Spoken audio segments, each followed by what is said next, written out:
12 à 14 Es-tu plus grand que notre père Jacob, qui nous a donné ce puits, auquel lui, ses fils et son bétail buvaient? Jésus répondit et lui dit. 484. Celui qui boit cette eau aura encore soif. Mais celui qui boit l'apostrophe. Eau que je lui donnerai n'aura jamais soif. Mais l'eau que je lui donnerai sera en lui une source d'eau jaillissant jusqu'à la vie éternelle. Réponse directe de Jésus-Christ. Oui, chère dame, je suis supérieur à Jacob et mon don est aussi supérieur et mon eau est supérieure et mes fils et mes filles sont supérieurs, ils ne meurent jamais. Remarquons les caractéristiques de l'eau qu'offre Jésus-Christ. 1. C'est un don de Dieu. V10 Si vous connaissiez la don de Dieu. 2. C'est de l'eau vive. V10 Il vous donnerait de l'eau vive. 3. Celui qui boit de cette eau n'aura jamais soif. Elle rassasie pleinement l'âme. V14 Celui qui boit l'eau que je lui donnerai n'aura jamais soif.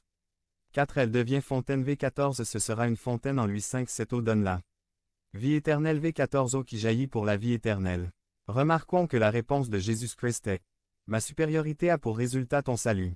Vous ni avant ni après les circonstances ne l'oblige pas à faire quoi que ce soit, au contraire, il contrôle les circonstances pour ses nobles desseins. Alors, nous apprenons que lorsque le moment est venu, Jésus a eu un autre rendez-vous, son rendez-vous avec la croix pour expier nos péchés. Conclusion. Jésus-Christ a toujours un but et il le réalise à temps d'eux. Jésus-Christ se rapporte aux indignes. JN 4, 18. Tu as eu 5 maris, et celui que tu as maintenant n'est pas ton mari. Tout le monde évitait d'avoir des relations avec elle. Les femmes la détestaient parce qu'elle prenait son mari et les hommes la détestaient parce qu'elle n'avait pas de problème avec leur femme et elle n'était pas acceptée dans le temple, parce qu'elle était une pécheresse. Ce qu'ils voulaient, c'était appliquer la loi de Moïse, la lapider à mort. Et pourquoi ne l'ont-ils pas fait? Parce qu'ils étaient apostats, ils n'étaient plus gouvernés par les Écritures, ils étaient samaritains. Jésus-Christ savait tout cela et est venu pour la sauver. JN 4, 23 Mais l'heure vient, et elle est déjà venue, où les vrais adorateurs adoreront le Père en esprit et en vérité, parce que le Père cherche aussi de tels adorateurs pour l'adorer. En d'autres termes, Jésus-Christ disait à la femme, tu peux être une des vrais adorateurs et le Père te cherche. C'est la version de Jean du Fils prodigue, seulement qu'elle est ici la fille prodigue. Elle avait le problème de se sentir indigne. 483. JN 4, 9 La Samaritaine lui dit, comment se fait-il que toi, qui es juif, tu me demandes à boire, puisque je suis une Samaritaine? Parce que Juifs et Samaritains ne se traitent pas. Pourquoi y avait-il cette séparation entre Juifs et Samaritains? En 722 avant Jésus-Christ, les Assyriens envahirent la Samarie, tuèrent ses dirigeants, les Samaritains se mêlèrent aux Assyriens et perdirent leur pureté en tant que nation, et le plus grave c'est qu'il y avait aussi un syncrétisme religieux à tel point qu'ils construisirent un temple rival à celui de Jérusalem au mont Gérizim, avec un autre système sacerdotal considéré comme des apostats, des hérétiques. C'était la 6e heure. Midi, c'était l'heure du rendez-vous. Jésus-Christ a envoyé ses disciples acheter de la nourriture dans la ville de Sychar. Il les a tous envoyés acheter de la nourriture aux impurs et il voulait rester seul avec son rendez-vous. Et il s'assit au bord du puits. Le contact était inévitable et il lui demanda de l'eau de sa cruche, sachant qu'elle était une femme, une Samaritaine impure, hérétique et de très mauvaise réputation. Jésus-Christ lui dit que le Père la cherche pour faire d'elle une véritable adoratrice en esprit et véritablement. JN 3,17 Car Dieu n'a pas envoyé son Fils dans le monde pour condamner le monde, mais afin que le monde soit sauvé par lui. Il a brisé le tabou des siècles. Il a parlé avec une femme samaritaine adultère hérétique. Le seul verre disponible était le sien. Qu'est-ce que Jésus-Christ a enseigné à ses disciples? Nous, ne pas être fiers, racistes, discriminants, colériques, critiques, cupides, mondains, craintifs et surtout Jésus-Christ cherche une relation personnelle avec nous même si nous ne la méritons pas. Parce que Jésus-Christ concerne les indignes pour les sauver. EPH 2. 12 à 14 Vous étiez sans Christ, étrangers à la citoyenneté d'Israël et étrangers aux alliances de la promesse, sans espérance et sans Dieu dans le monde. Mais maintenant, en Jésus-Christ, vous qui étiez autrefois loin, vous êtes devenus proches par le sang du Christ. Parce qu'il est notre paix, celui qui a uni les deux peuples, brisant le mur intermédiaire de séparation.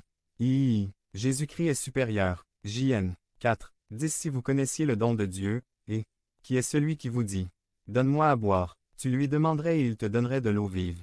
En d'autres termes, Jésus-Christ disait à la femme, que Dieu t'ouvre les yeux, afin que tu saches que tu parles au Fils de Dieu, celui qui apporte le don de Dieu et qui offre en ce moment de l'eau vive. JN 4, 11 La femme lui dit, Seigneur, vous n'avez rien pour puiser, et le puits est profond. Où donc avez-vous l'eau vive? C'est une image d'aveuglement spirituel de ne pas reconnaître Jésus-Christ, même s'il est avec nous, même s'il nous parle. Les théologiens appellent cette situation incapacité humaine totale. JN 4, 12 à 14. Es-tu plus grand que notre père Jacob, qui nous a donné ce puits, auquel lui, ses fils et son bétail buvaient? Jésus répondit et lui dit. 484. Celui qui boit cette eau aura encore soif. Mais celui qui boit l'apostrophe. Eau que je lui donnerai n'aura jamais soif. Mais l'eau que je lui donnerai sera en lui une source d'eau jaillissant jusqu'à la vie éternelle. Réponse directe de Jésus-Christ. Oui, chère dame, je suis supérieur à Jacob et mon don est aussi supérieur et mon eau est supérieure et mes fils et mes filles sont supérieurs. Ils ne meurent jamais. Remarquons les caractéristiques de l'eau qu'offre Jésus-Christ. 1. C'est un don de Dieu. V10. Si vous connaissiez la don de Dieu. 2. C'est de l'eau vive. V10. Il vous donnerait de l'eau vive. 3. Celui qui boit de cette eau n'aura jamais soif. Elle rassasie pleinement l'âme. V14. Celui qui boit l'eau que je lui donnerai n'aura jamais soif.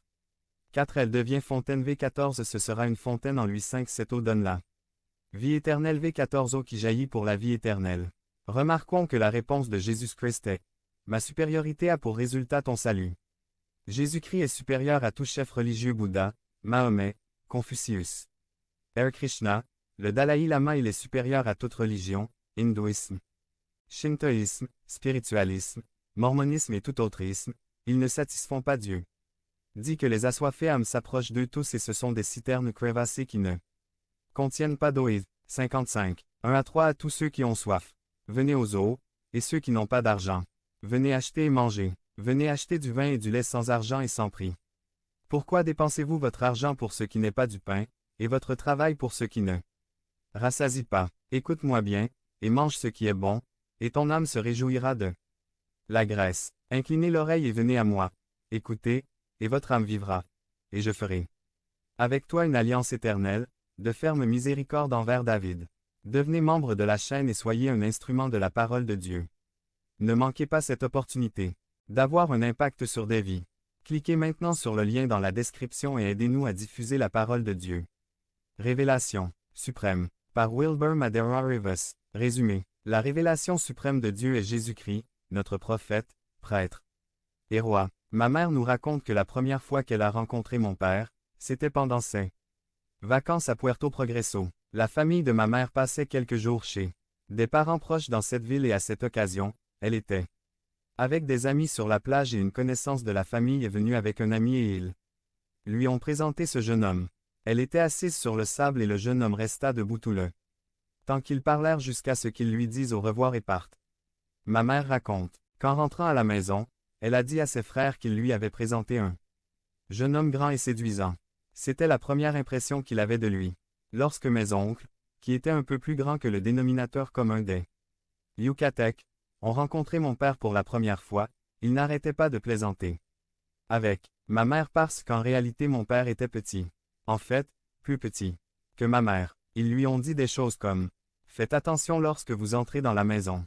De ne pas heurter le cadre de la porte parce qu'elle est trop haute. » En fait, pour la photo en studio du mariage, ils ont discrètement mis un tabouret sur mon père pour qu'il paraisse plus grand que ma mère et elle l'a caché avec sa robe. Les premières impressions sont souvent importantes, mais apparemment, elles peuvent être fausses. Ma mère pensait avoir rencontré son grand et beau prince charmant, mais la réalité était que c'était son petit garçon qu'elle aimait depuis plus de 50 ans. Quelque chose de similaire peut nous arriver dans notre relation avec Christ.